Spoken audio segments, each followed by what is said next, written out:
report. Christie?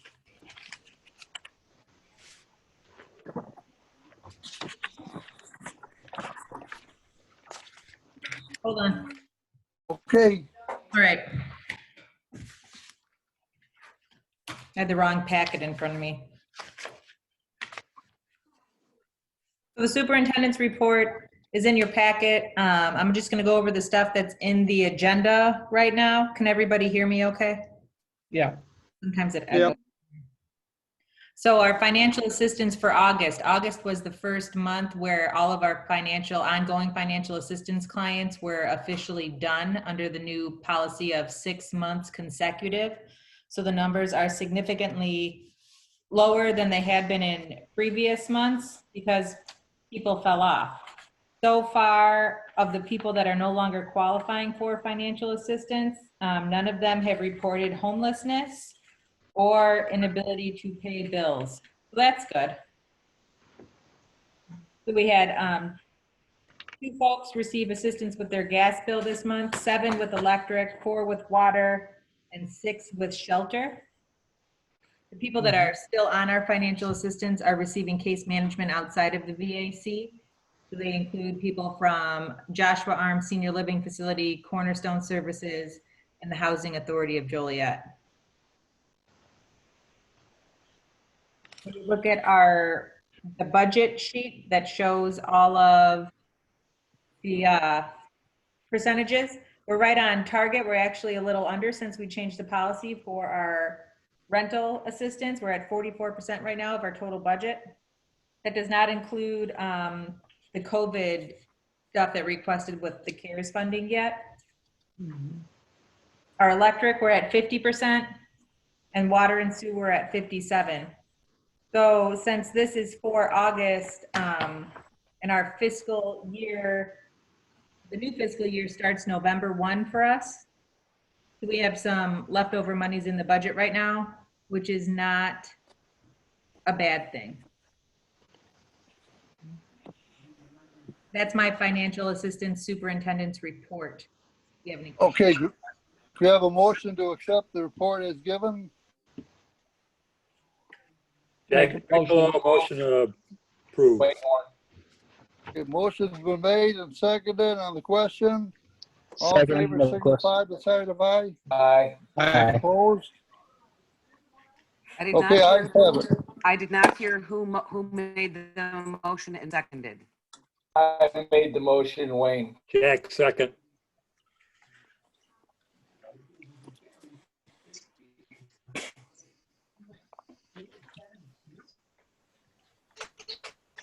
So next, I'd like to go over Okay, ready for the award? Yes, I am. Yes. What? VSO award log. You guys are killing. So the staff is on this, and I don't know if everybody is watching their screens, but I feel like I'm on the Brady Bunch right now with everybody's facial expressions, and it's cracking me up. So I apologize. That's why I'm on that screen. Yeah. You want us to put masks on? No. I like it. Keeps it funny. So with the award log, the movement in the month from August till now was up a little with the adjudications being at $30 million, but the super impressive part is the total growth chart that Eric has been working on and updated since I did my report to the Will County Board. So when you look at it, it's after the general award log, and I would share my screen, but I don't have this pulled up yet. You guys can see that. It's 2 pages after that. So in 2014, the cumulative benefits that the VAC brought in was $962,000. And as of September 8th, this year, we're totaling $57 million of federal benefits that our VSOs brought into the county of Will. So when you look at the PowerPoint that I'd sent out to the Will County Board and presented with them, from 2014 to 2015, it was like a 353% growth. And obviously, as our numbers get larger, our percentages is going to go down, but just looking from 14 to 20. So, a little less than 6 years, we went from just under $1 million to $57 million coming into the county. Very good.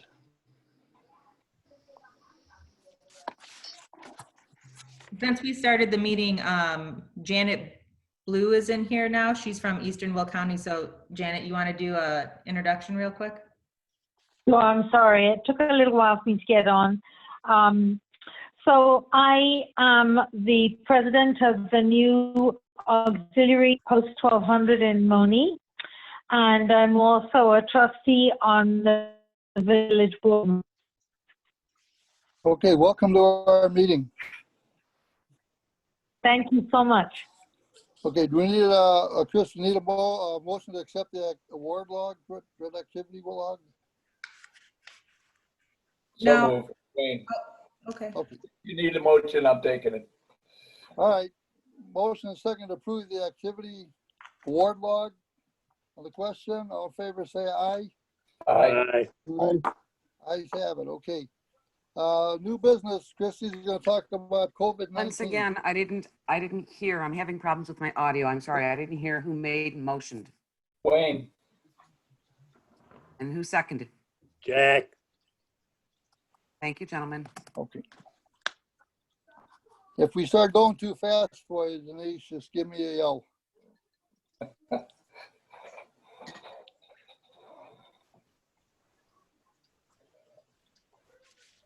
All right, you there, Christie, with the COVID-19 schedule? Yes.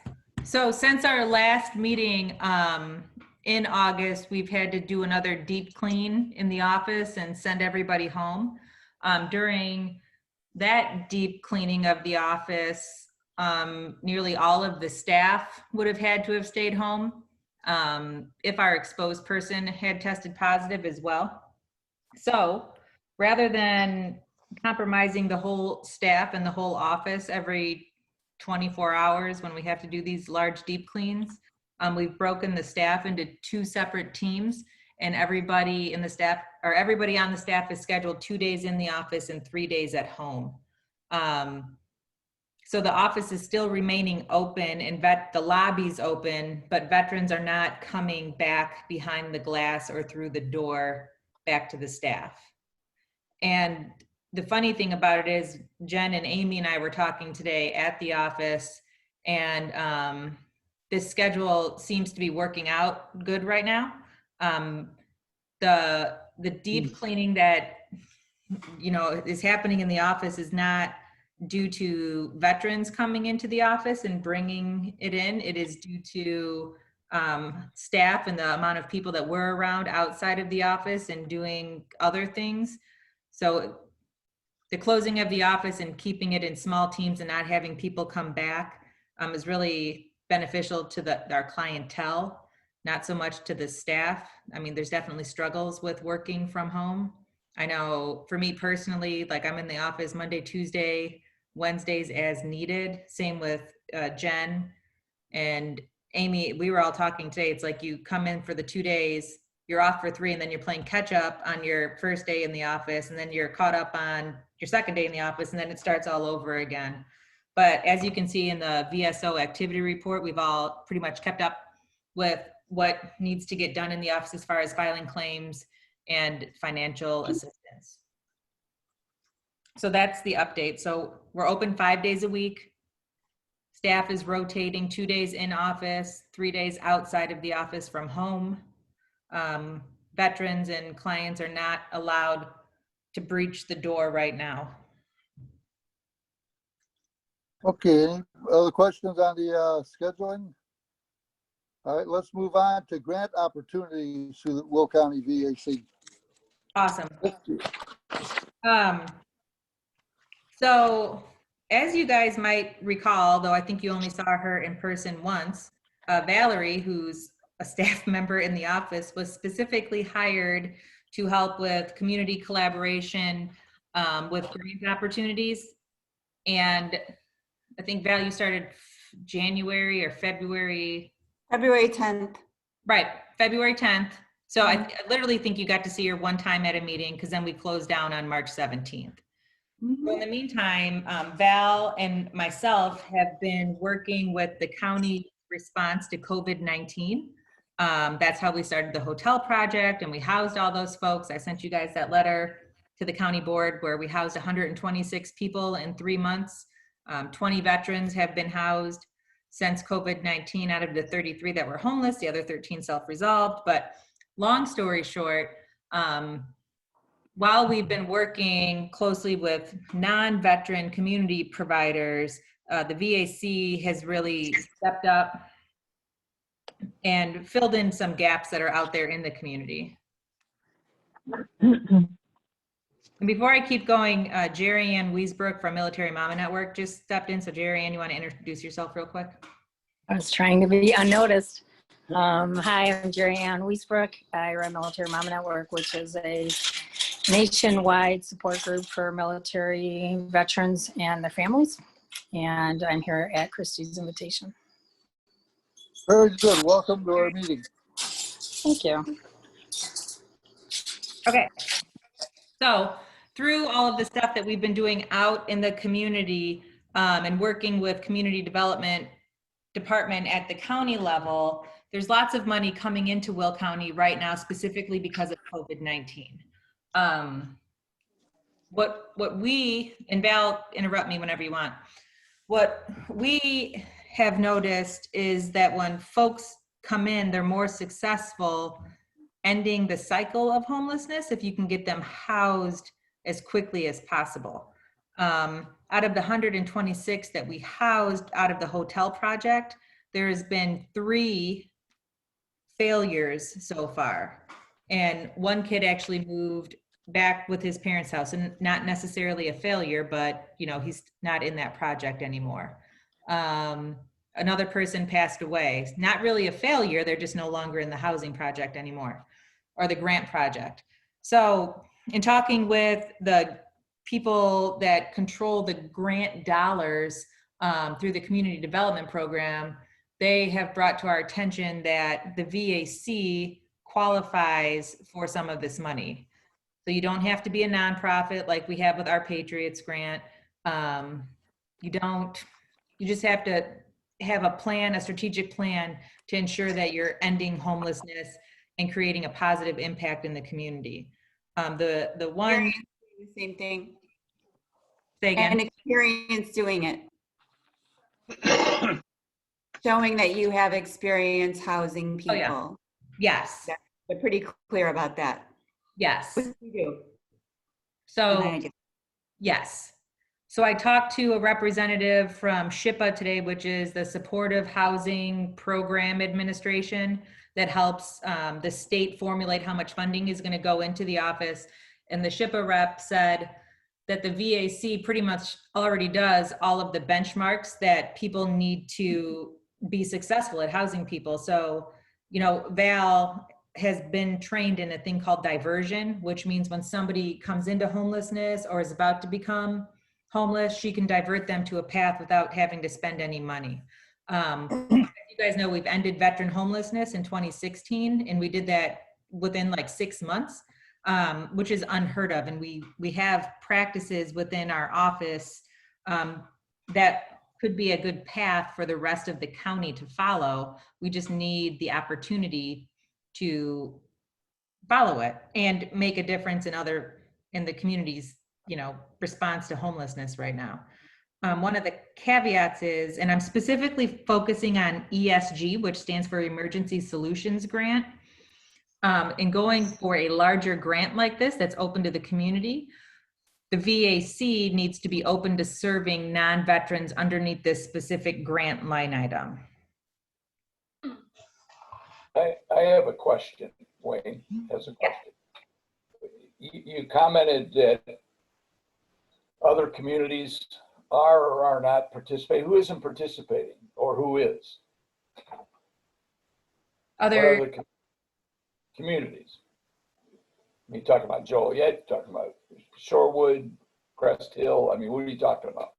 So it would be the whole county. The grant is available to all community partners, but not all community partners apply for these grants. Okay, so who has, I guess is the question.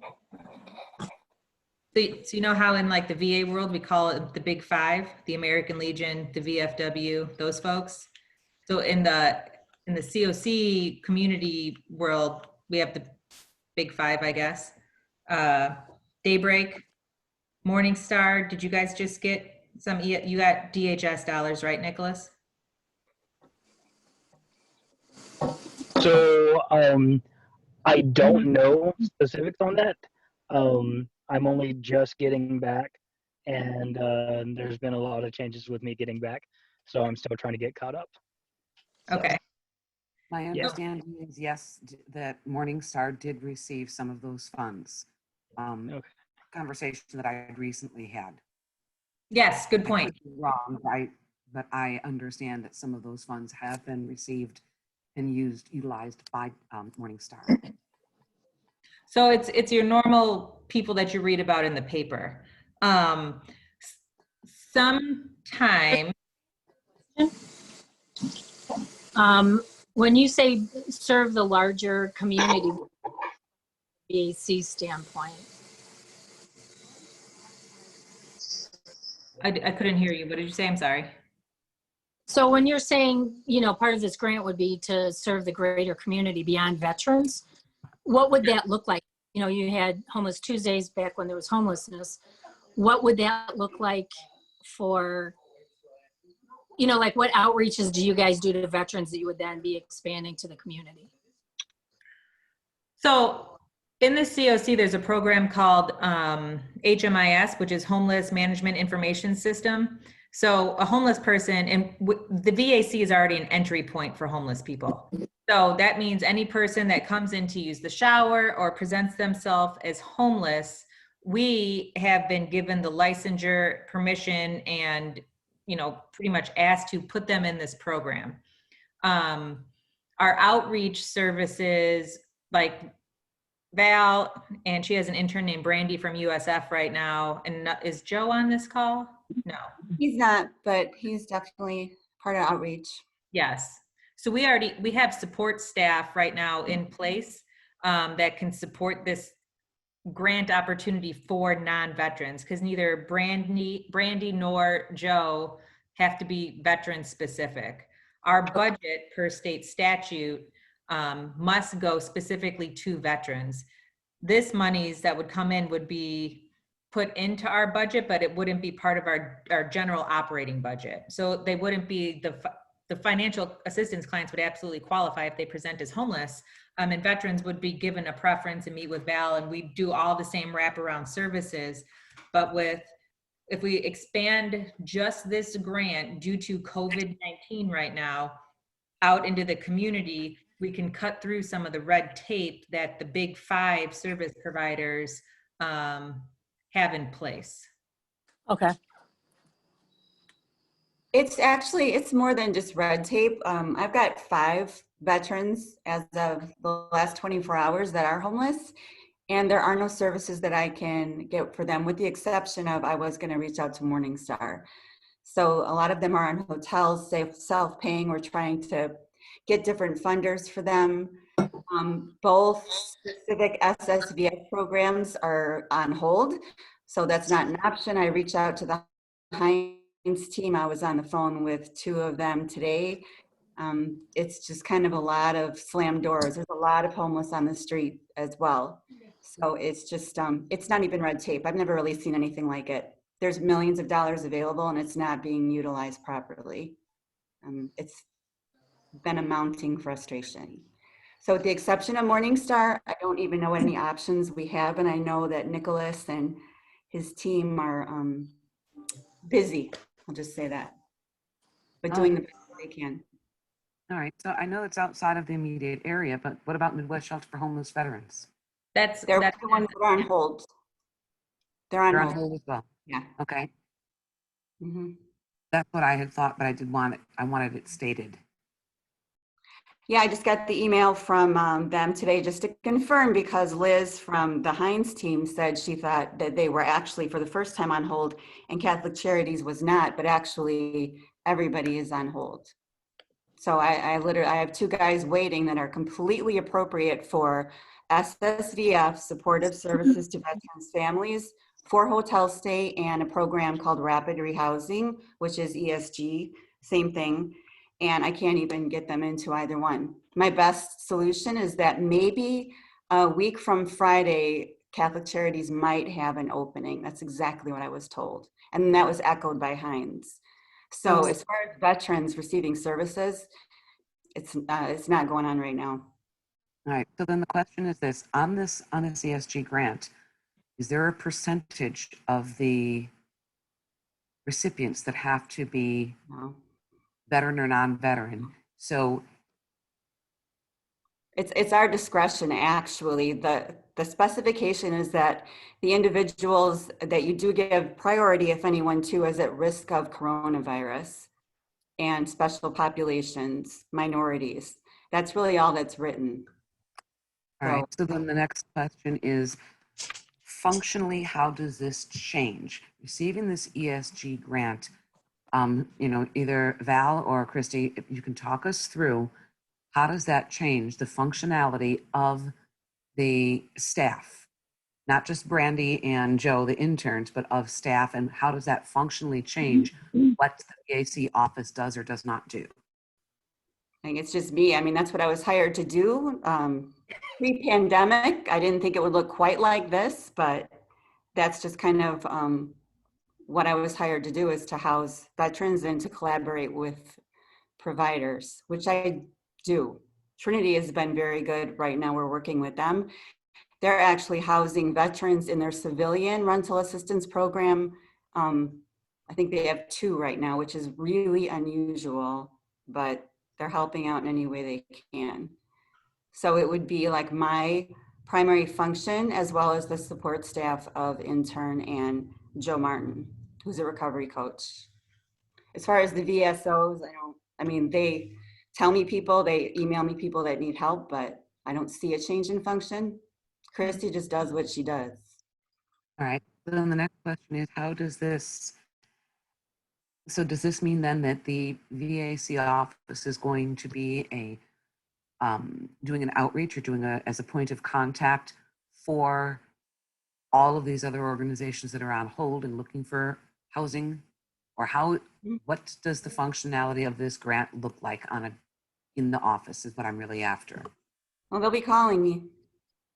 So Midwest Shelter would definitely call. I think Catholic Charities, SSVF would definitely call. I think Morning Star Mission, if they had a veteran that presented, would definitely call.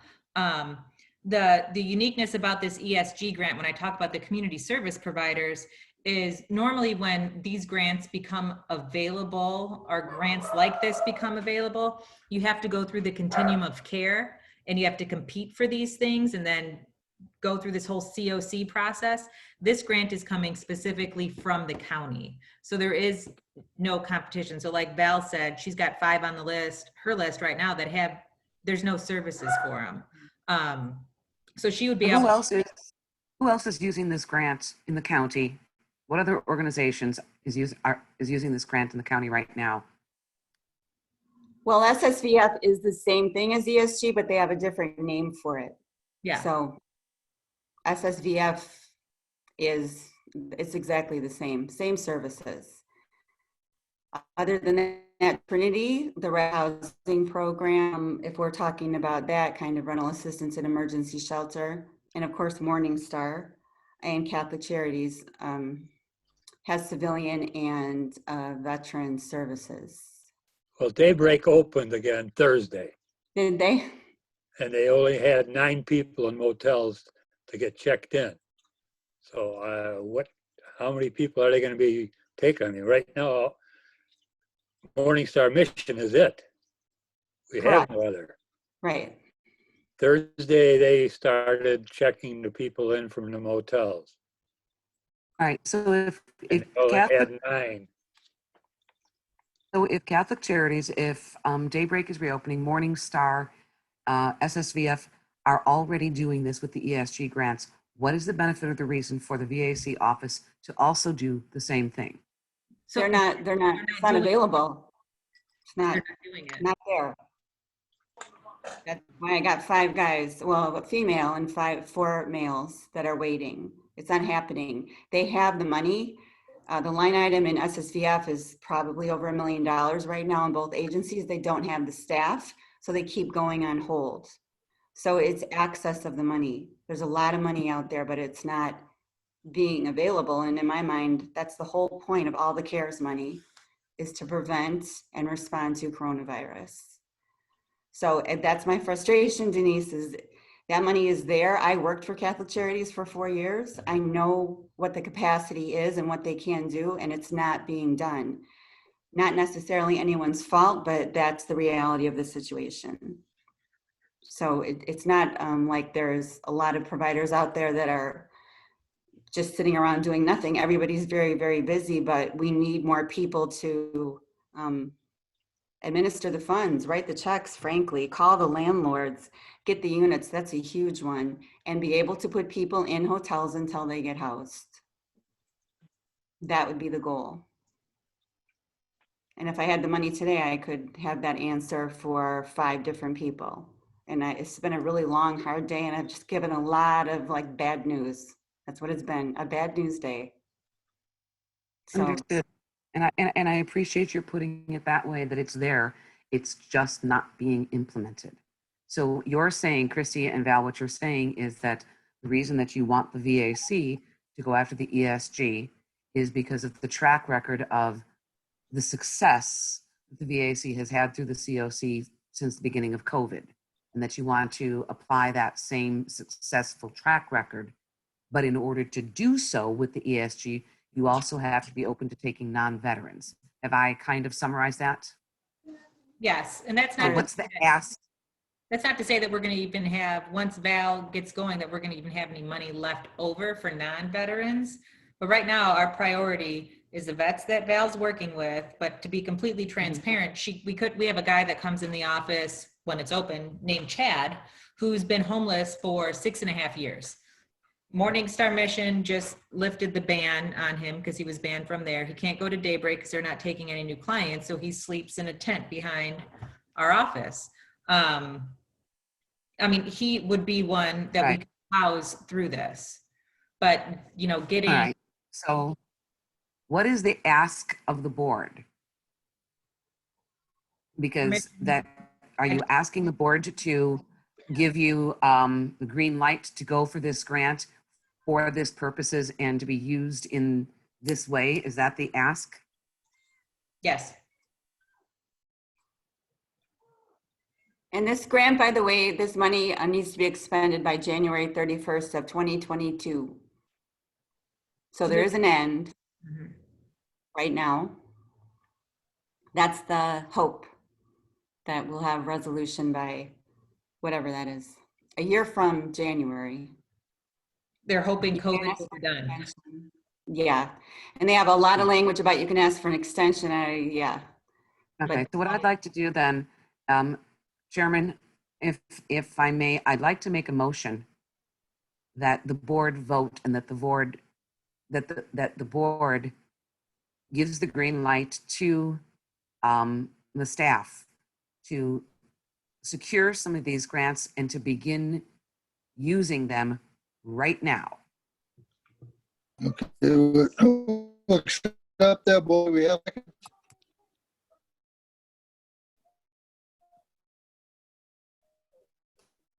was gonna say to go ahead with the program. Do we have any other questions? All in favor signify by the sign of aye. Aye. Aye. Opposed? Okay, that carries. Anything else on this you want to discuss, Chris? Or should we move on? Are you saying we have money, but we have nowhere to put them? There's no landlords, no The community, available yes, housing. yeah. Right, well, it's just, yeah, there's money and there's either resistance to put individuals in hotels. And yes, the landlord and the housing stock availability because of the eviction moratorium is definitely an issue. That is something that they really encourage with this ESG money to use, is to use it to recruit landlords. And they say it, this is in a HUD document that I have. They say, frankly, just to how do they put it, like to benefit or sway landlords to entice them with like triple security deposit. They're basically saying bribe these people to rent to your program. And that's HUD. So But it's a national situation. If you guys know any landlords, please let me know. I do have a question. Wayne has a question. The county is okay with this. They're the encouragers, yeah. They're the ones that are, They know they're encouraging us. yes. Yes. Okay. Well, and I think when you go under the ESG grant too, you can assist somebody with rental assistance for 28 out of 36 months or something crazy. But what the goal would be, so let's say Val and I have some, Karen, I need you. I need you. I'm gonna mute Vic. Dick, yeah, okay. So let's say Val does say that gentleman Chad comes into the office to take a shower. Because of our work we did with the hotel and our relationships we have with the rapid rehousing providers, with Trinity Services, Catholic Charities sometimes, and what's that one out in Eastern Will? Respond Now. Val can then bring them in the hotel under ESG, link them up with a civilian service provider, and pass them on to them. So none of the ongoing case management services should fall under Val's plate or Joe's plate or Brandy's plate. It would mainly just be gathering documentation, finding community services, collaborating with people outside of the VAC/veteran network, and get these people on their way. But we're already the entry point for a lot of homeless people, as Jack can tell you, and then being able to get them and house them without having to go through the red tape and the bureaucracy and lists and all that other crap under this grant specifically, because it would come from county's community development department into our budget. And then we can make magic happen just like we did in the hotel.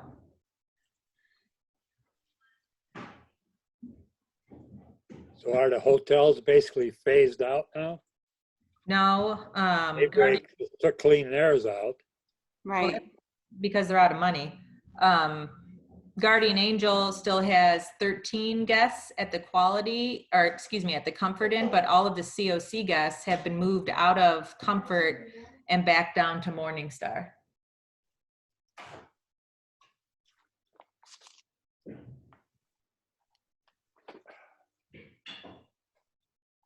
There's a lot of veterans at the Motel 6 right now. Like a little. Like a lot. Mm-hmm. Because Midwest Shelter, the ones they are housing there until they're housed. And then I don't know if the word got out or what, but that's 3 of them right there. And there's more. And I don't know about what's the other one over there, Jack? Clarion. I know that one of our vets is at the Clarion now, and he used to be at the Quality Inn. I found that out today. Yeah, they migrate from one to the other. Yeah. Is that Barney? Yeah. It's at the Clarion. Mm-hmm. See, so like Barney, for instance, is under SSVF, he was under COC first, then he got transferred over to SSVF, and he's been under SSVF's care, 3 months now? Didn't Hope Manor take him? Not if he's just moved into Clarion, no, because he was supposed to move into Hope Manor last week, I thought. Right. Liz is actually trying to get him into Hope Manor, she said. I don't know why he's in the Clarion, though. You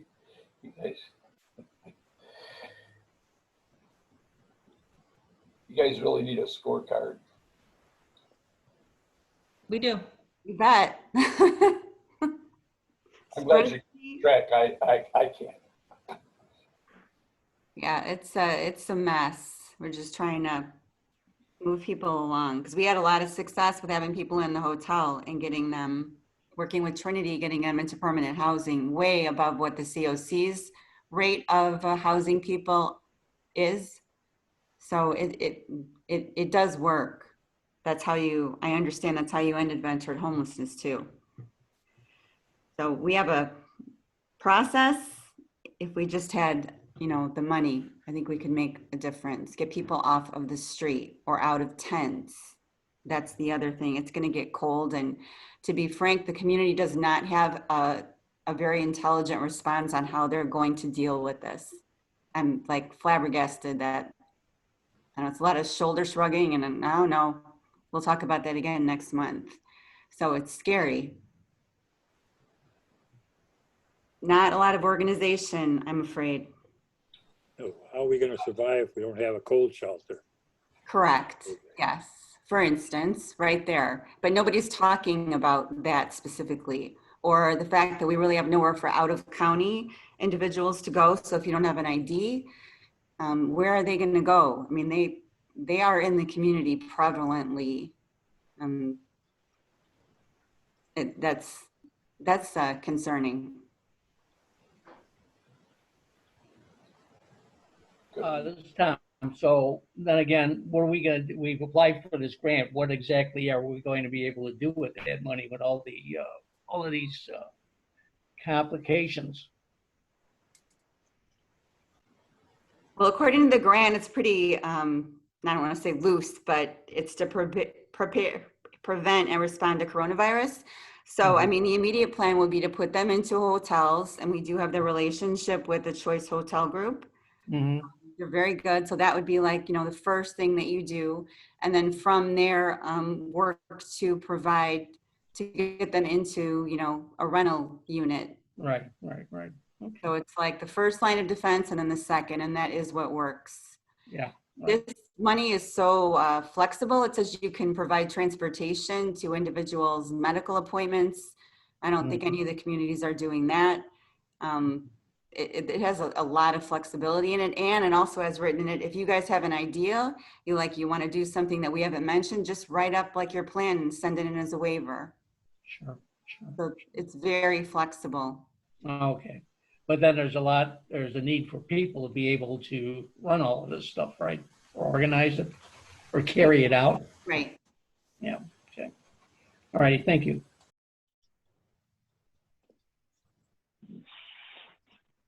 So we started a pilot project, myself and the community development group, Martha Soika, with the Will Grundy Medical Clinic.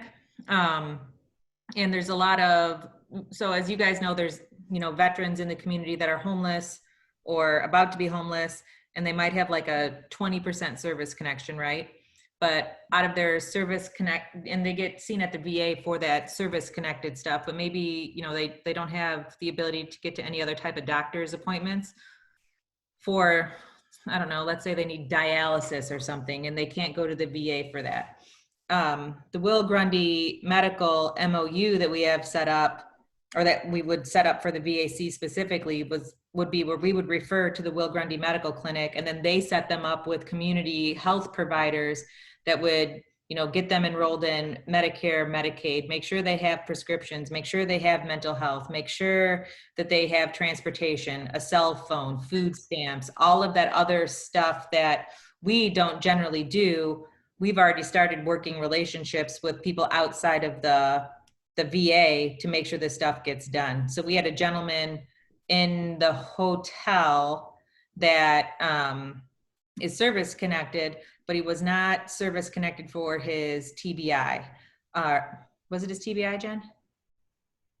Yeah, he was service connected for residuals from his tonic-clonic seizures from his craniotomy. But anyways, he was too young for aid and attendance. He was in combat, so we couldn't get home care through the 9/11 home care program. So we set him up with the Will Grundy Medical Clinic, who set him up with outside care providers to make sure he got care in his house for his, traumatic brain injury, seizure disorder, frontal lobe malfunction that he has going on, because he didn't qualify for anything in the VA, and he was homeless and had substance abuse issues and a plethora of other things. But that had we had this ESG grant, we could have taken him under our wing and connected him to housing without being so reliant on outside organizations to get him moving along. Because by the time we found out about him, he was homeless for like 30 days before he actually got into the system where we could actually do anything. And we'd been working with him for 2 years. So it's like, it's instances like that where it's like, well, you know, come on, people, this is your job. Do your job. You're supposed to house these people. We don't have the funding. We don't have security. We don't have those things in our VAC budget. So we were completely dependent on outside organizations to do their job. And as Val said, outside organizations just right now don't have the ability to follow through like our community needs them to right now. You fell through every proverbial crack on the VA side and on the civilian side. Yes. And the same thing with Mr. Barney that just got moved from one hotel under COC, then under SSBF, now over to the Clarion. It's like, come on, guys. This dude's like 89 years old with a walker. How is he homeless, you know, since April? This is ridiculous. But because we don't have the flexible spending that ESG would give us, we have to hurry up and wait, when we know we can get them housed.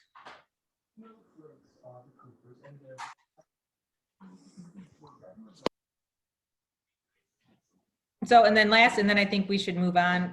Under, when you open the door for ESG, there's a thing called Community Development Block Grant through the county.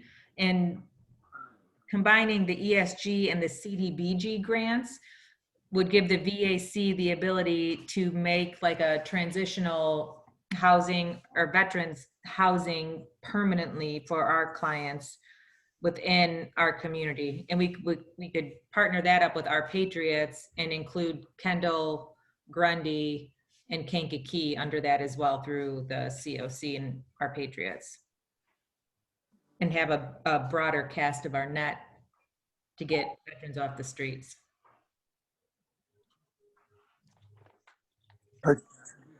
Christy, Yes, sir. you can turn, you got me back on voice? Yes. Okay, very good. Is there anything else we need to bring up on that? Nope. So we're good to go. Okay. Our next item up is update our bylaws. As it was last updated in 2016, everybody should have received a copy. If we approve the bylaws tonight, we will later on tonight have to nominate our officers for the new year so we can elect them in the October meeting and they can begin their term of office with November. So this time we'll turn it over to Christy. Anybody have any questions on the bylaws? Now's the time. Well, I looked at my bylaws that I have here, and I'm not sure what's being revised. What specifically are you revising? Trying to show you, I'm going to share my screen with you.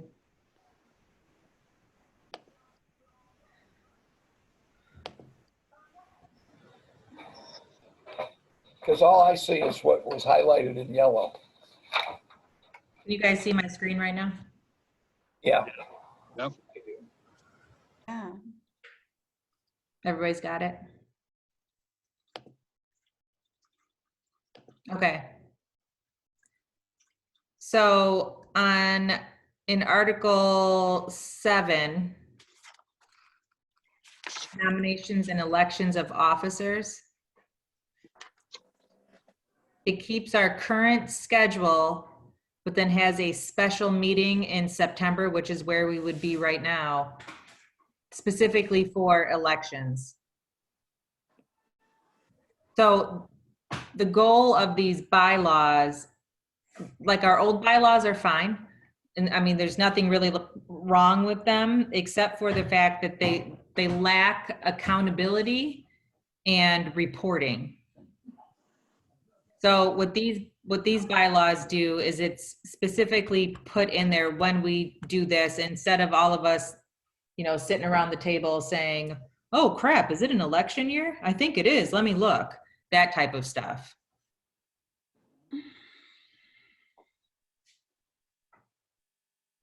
Okay, so this clarifies it. Yes, there's just more details in here. Another thing, I'm scrolling. There's the special meetings. I guess that's Article 11, I'm sorry. Denise made the suggestion, instead of saying majority, we should say simple majority instead of, what's the verbiage you use, Denise? Major majority, That's not correct. either a simple majority or a supermajority for the two things. That we should not say just simply majority. If you're looking for specificity, then one or the other needs to be said. So instead of saying at least a majority, that is duly elected by a simple majority.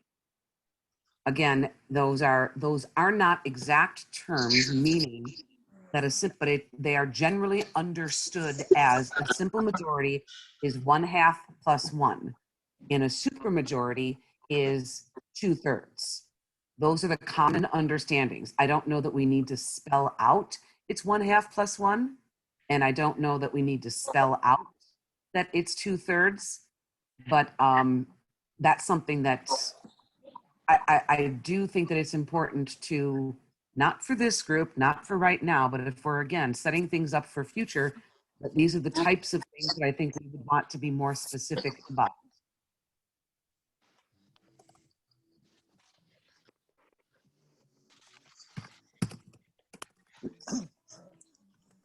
Any other questions? So another thing that's in here talks about submitting DD 214 for veteran staff members. Not saying that staff members have to be veterans, but if you are a veteran staff member, you should submit it. And must be an honorably served veteran, not, BCD district or dishonorable and all that stuff. Where is that at? It's on my screen. It's section Article 12.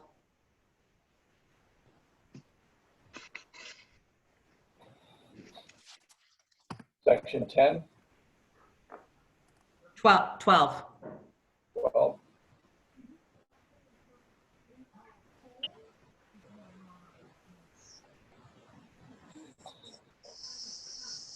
it's Article 12. You're talking about Article 12. Yes. You're talking about Section 12. Sorry, Article 12, yeah.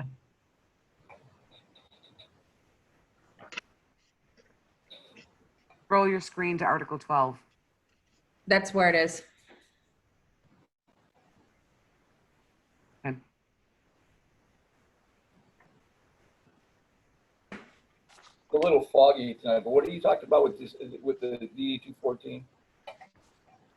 So that was my suggestion, Wayne, and the suggestion is that if a staff member is a veteran, identifies as a veteran, that they are required to submit a DD 214. They are not required to be a veteran, but if they are a veteran, that they are required to submit a DD 214. Why? We had a situation in the past. If the non-veteran isn't required to have something of that nature, then why would the veteran have it? In the past, we had someone claiming to be a veteran, and we did not, without their DD 214, once we had that information, we found out that they were not honest about they did not properly characterize their service and their awards and decorations. And the only way for us to know that would be to get a DD 214 if they're a veteran. We have a strong preference for hiring veterans, but we also need to protect ourselves and say that if you are going to claim veteran status, that you have to supply a DD 214. All right, so any state of Illinois job, if you claim veteran status or veteran preference, you have to supply the DD 214. Well, of course you would. Right. But so that's why we're I just don't going to be, understand why this would be a requirement.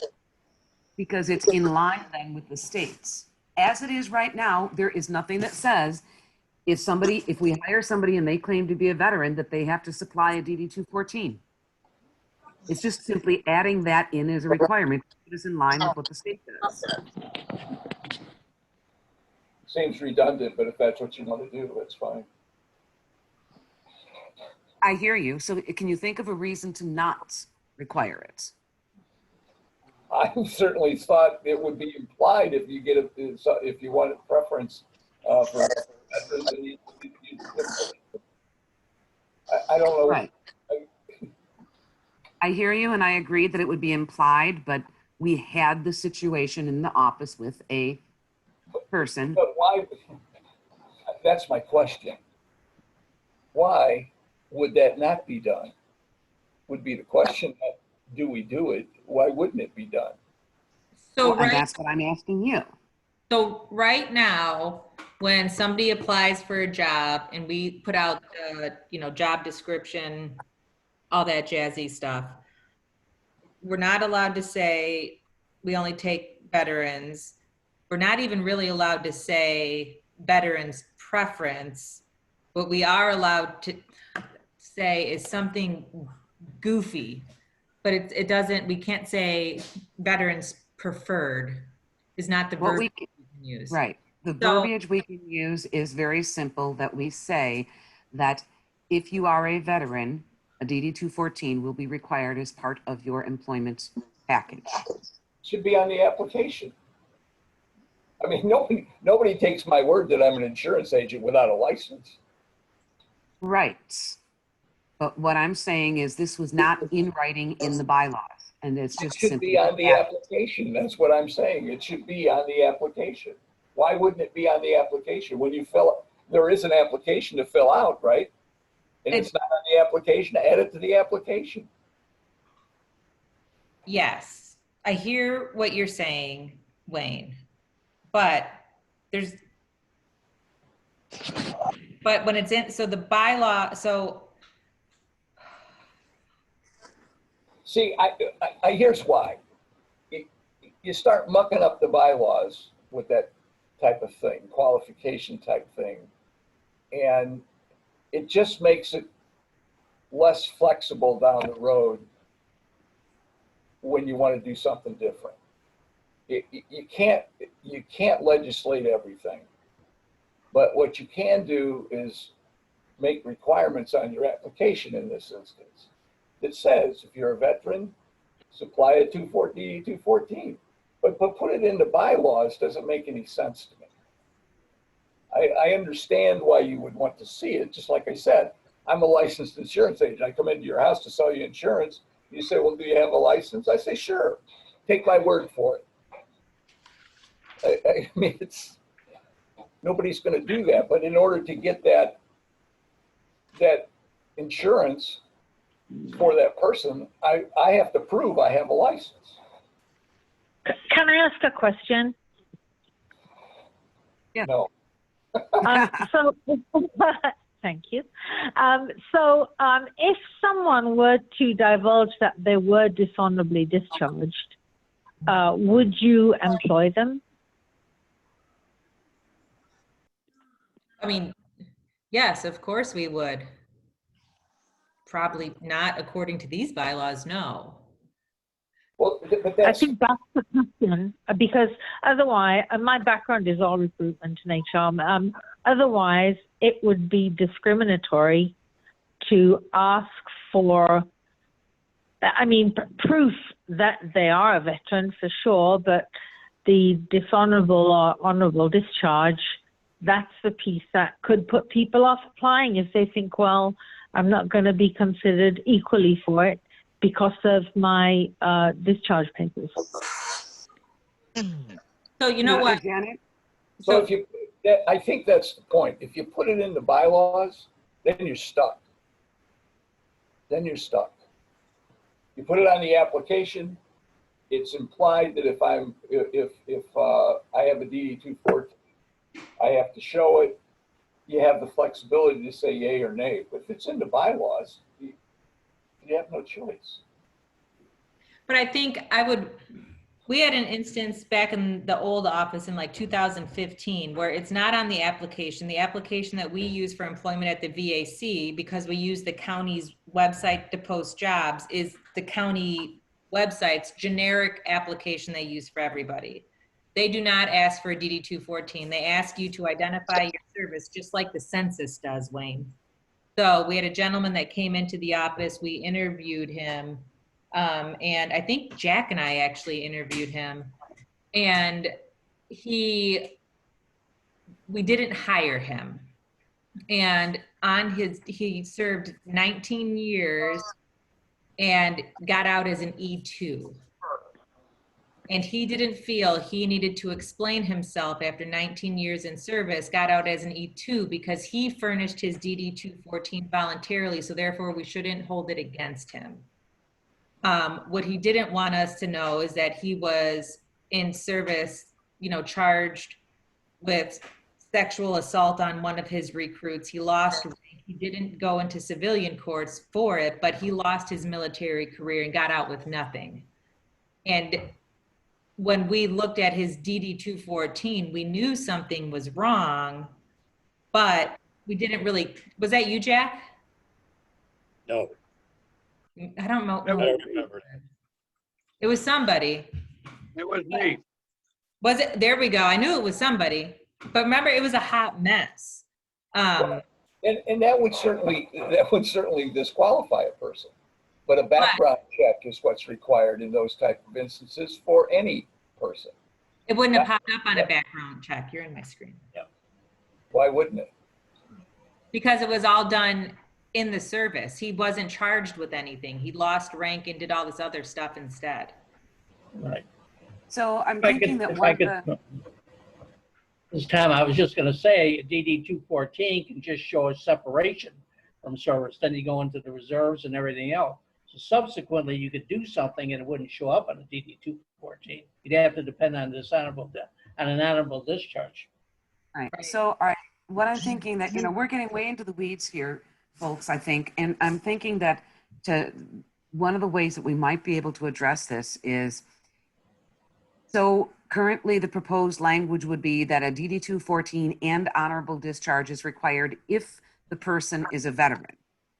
You're gonna So be my suggestion discrimination. is, no, not at all. I think that it's one of the things that we can, I don't agree. because legally, yes, if you have a dishonorable discharge, you can be legally prevented from taking a job in any county or governmental agency, or in a whole bunch of other positions.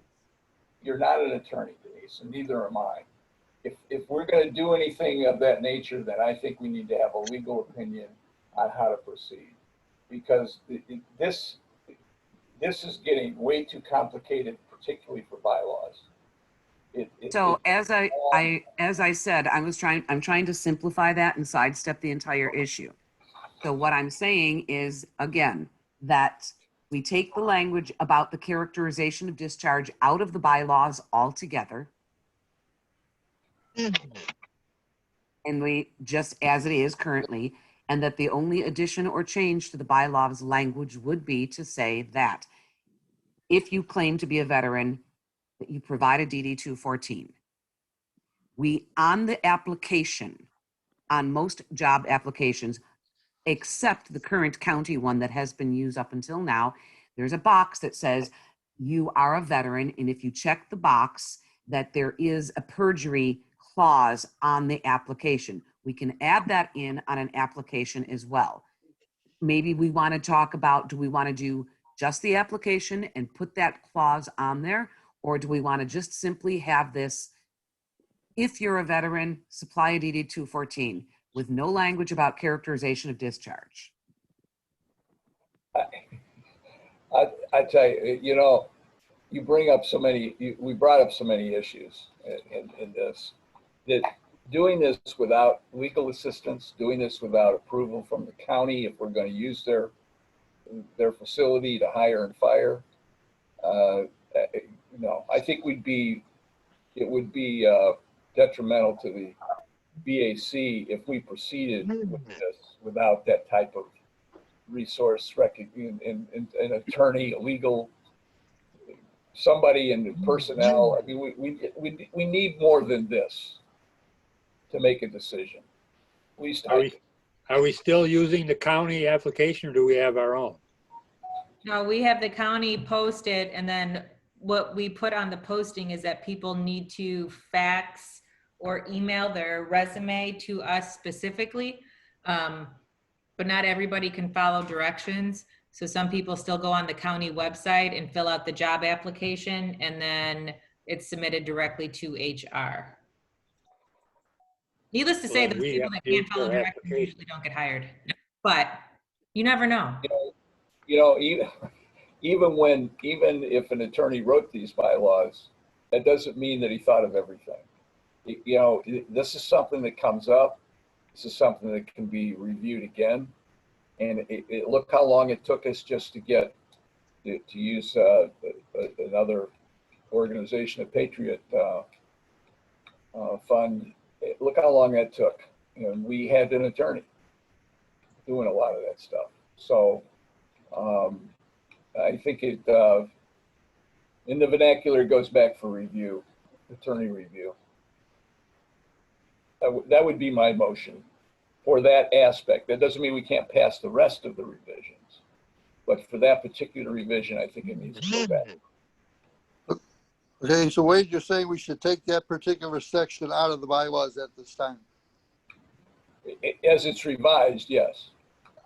Okay. All right, anything else in the bylaws we'd like to bring up for discussion? Yes.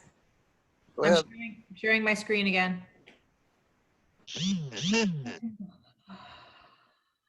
Where is it?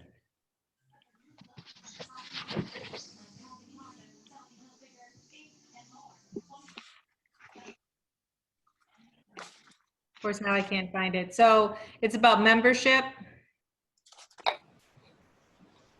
About leadership, is that what you said? No, about membership and roles in the commission. Membership's Article 5. Is it question thing? There it is. Yeah, section. So it's Article 7, Section 5/6.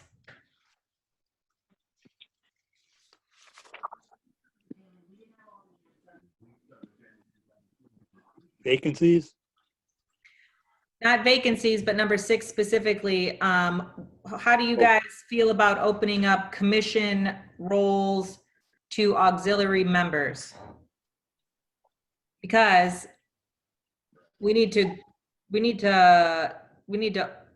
open our table up to other people to feel that they're invited to come and participate in the VAC.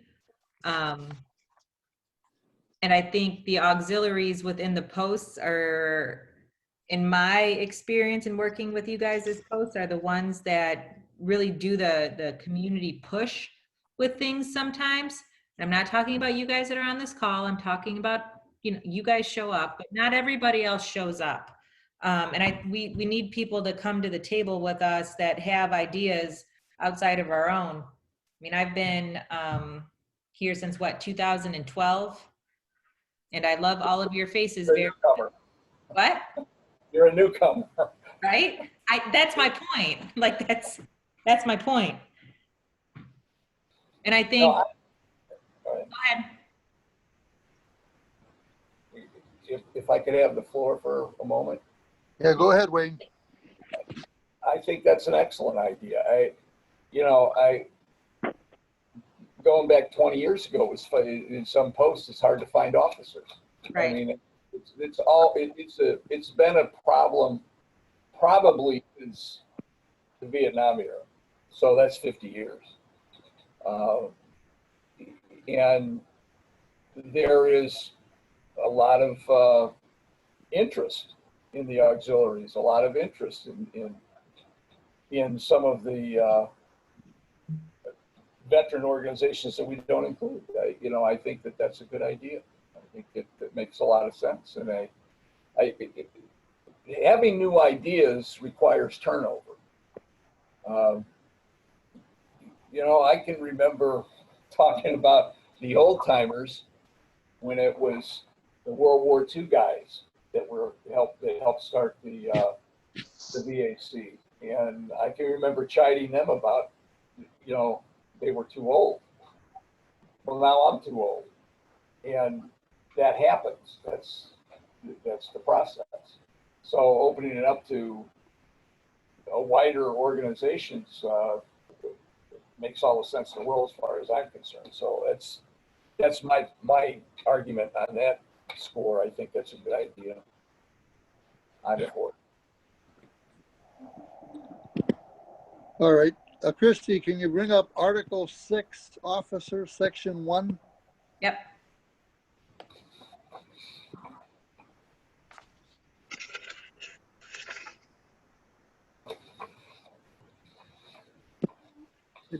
Article 6, Section 1, officers shall be president, vice president, secretary, chaplain, and sergeant at arms. And that will make up the executive committee. This has reduced the number of people that used to be part of the committee. Any questions or comments? Well, okay, so should that be, the executive committee should be made up of those specific officers? Because it says officers of this commission. And then, I mean, you're saying those are the officers, but also those are the officers that make up the executive committee, right? Correct. Yeah. So all this does essentially is it reduces the number that is needed for a quorum. What is it now? I 7. thought that's what it was now. 13 people, we need 7. This would bring it down to 3 people out of the 5. Oh, you're eliminating chaplain and sergeant at arms? Is that what you're doing? So those would be in there. President, secretary, chaplain, sergeant at arms. Those would be the people on the commission. And the past presidents, which those are, will be honorary membership with voting rights. So if you're at a meeting, Wayne, or you're not here, it doesn't matter unless you vote, but we'd still be able to have a quorum. So they need 3 people. Well, You're only gonna have 5, you're eliminating the 3 past commissioners, past chairman.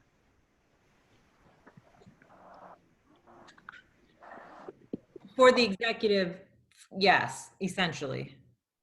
You still have voting rights, but the executive committee, this makes it a formal process. So like right now, our executive committee is people that volunteered to be on the executive committee. This makes it for real executive committee, not saying that post commissioners and delegates and officers can't participate in said executive committee. You still do the whole executive session, invite people back in, all of that stuff, but then it just makes it more formalized. And I think, hold on, I'm stopping this. Again, I thought that's the way it was. It is this is what we decided to do. No, I mean, I didn't know that we were part of the quorum. Yeah, that's Okay. why we had to reschedule the meeting last week. Well, by all means, I mean, you don't need us for a quorum. I mean, what happens when one drops off? Right, And we've had that happen. right. Yeah, that makes all the sense. Again, it's just formalizing what I think the way it should be. I mean, that's one of the past presidents. I mean, makes sense. Yeah, we can't go along the way we are here with trying to dig up a majority all the time with too many people. It's not working.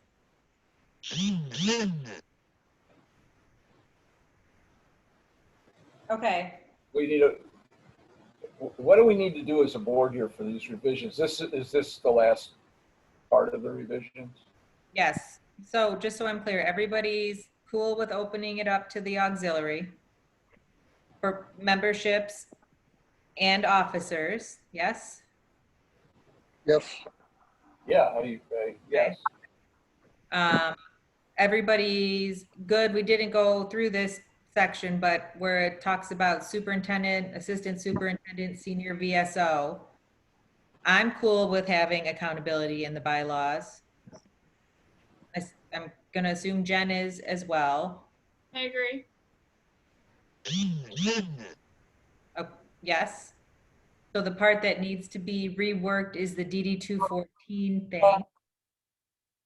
And then I'll work on retyping that tomorrow and the next day.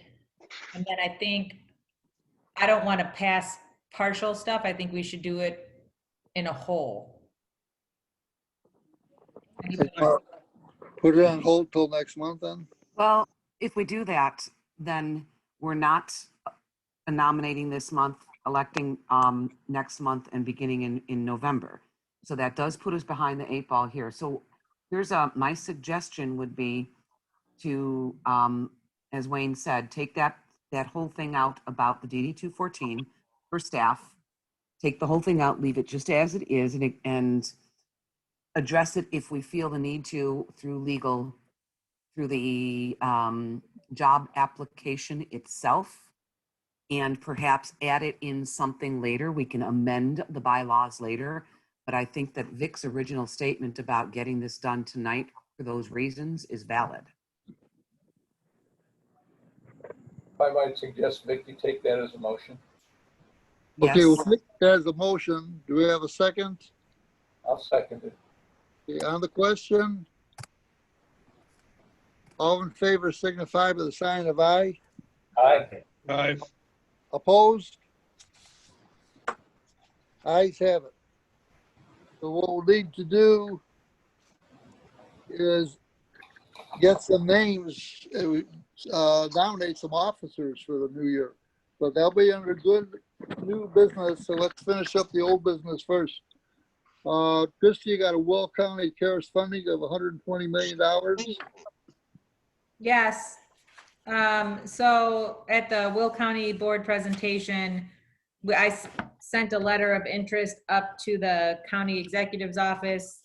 They responded actually just yesterday, stating that they're working through their purchasing procedures for that $120 million, and that our request will probably be granted. I was supposed to hear something from them today, but I didn't. So hopefully by tomorrow, I'll get a response from the treasurer's office and auditor's office and see what they need to make that happen.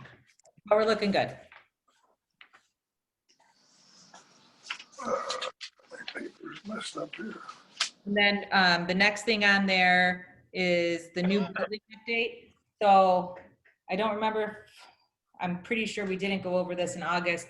So the new building is good to go to get purchased, and then they went to actually close on it like 2 months ago, and come to find out it was zoned incorrectly at the city of Joliet. So now they had to kick it back to the city of Joliet, the council there, to get it approved for rezoning, and then it'll go back to the county. So the Joliet meeting is in October. It's on the agenda for. It should be back at the county level in November. We should hopefully close end of November, beginning of December, pending any more global pandemic shutdown, banks, the world is on fire stuff, with the hopeful move-in date of March. I don't know, end of March or beginning of March. That DCEO grant that we were approved for, that $130,000. We got our first check at the end of last month, so we purchased a brand new wheelchair accessible van. We got our second check about 2 weeks ago for $97,000 to pay for the design of the new building space and the gym equipment, and then we'll have one more check coming in. It'll be smaller, and then we'll just finish up, but we really need that building to get purchased because we can't spend any of that money without the building. So, any questions on that? No. Great. Outreach planning, we're gonna work on planning a virtual Veterans Day celebration. The Rialto is still doing their traffic stuff there, and they're not really opening up to anything else right now, so we're gonna have to find a new event. Talk to Amanda and Denise. They have ideas bouncing around for virtual Veterans Day. It shouldn't be that hard to plan since we don't have to try to accommodate, 200 people or so. So more to come on that.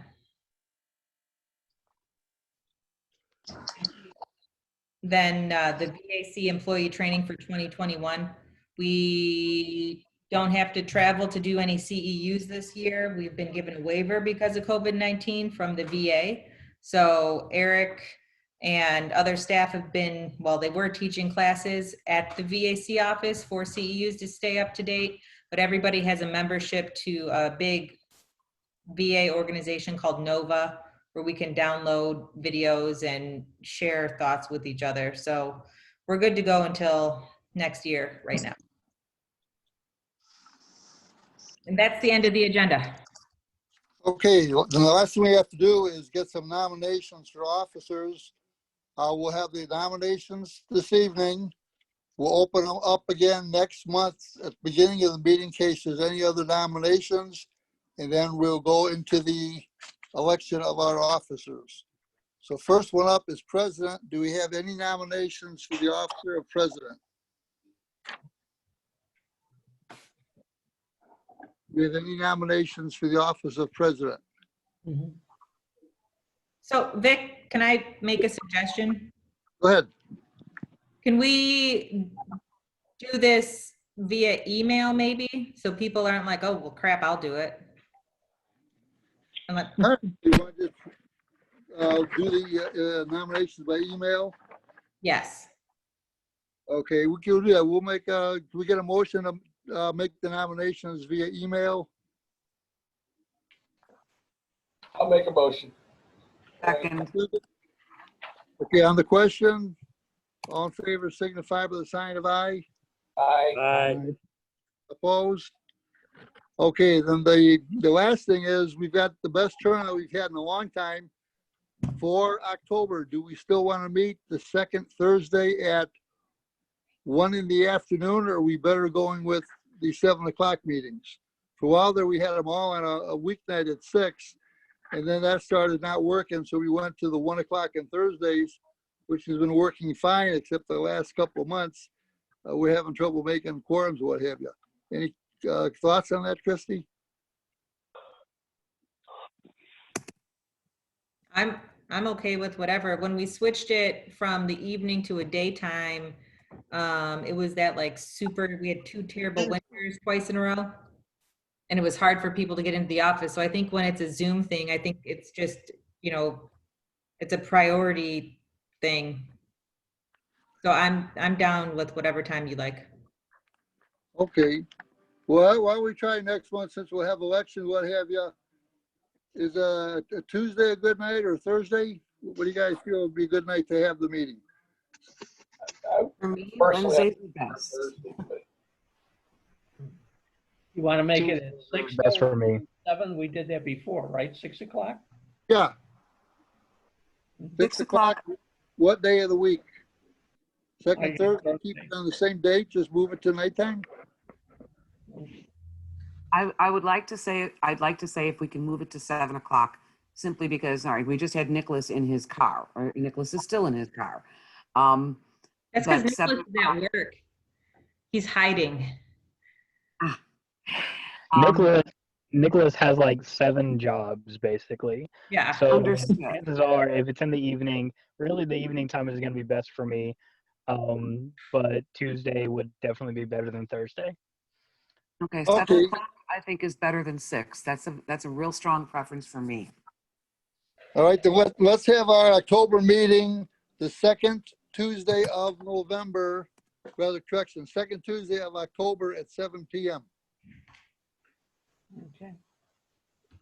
Christie, makes it the get 10th. out a Dolus on that for us. That makes it the 13th. All right, the 13th at 7 p.m. Is there any other business to come before this meeting? that's the 13th of October, correct? That's Yes. correct. Okay. 7 p.m. on October 13th. Okay. If there's any other, anything else to be discussed, if not, I will entertain a motion to adjourn. Motion to adjourn, Jack. I'll second Tom. Okay, motion's been made and seconded to adjourn on the question. All in favor signify by the sign of aye. Aye. Aye. Opposed, ayes have it. Thank you all for joining us and being in the discussion. Jack, the Sox are winning 4-1. Thank you. Boo. Aye. Good night, America. Good night. You too, Jim.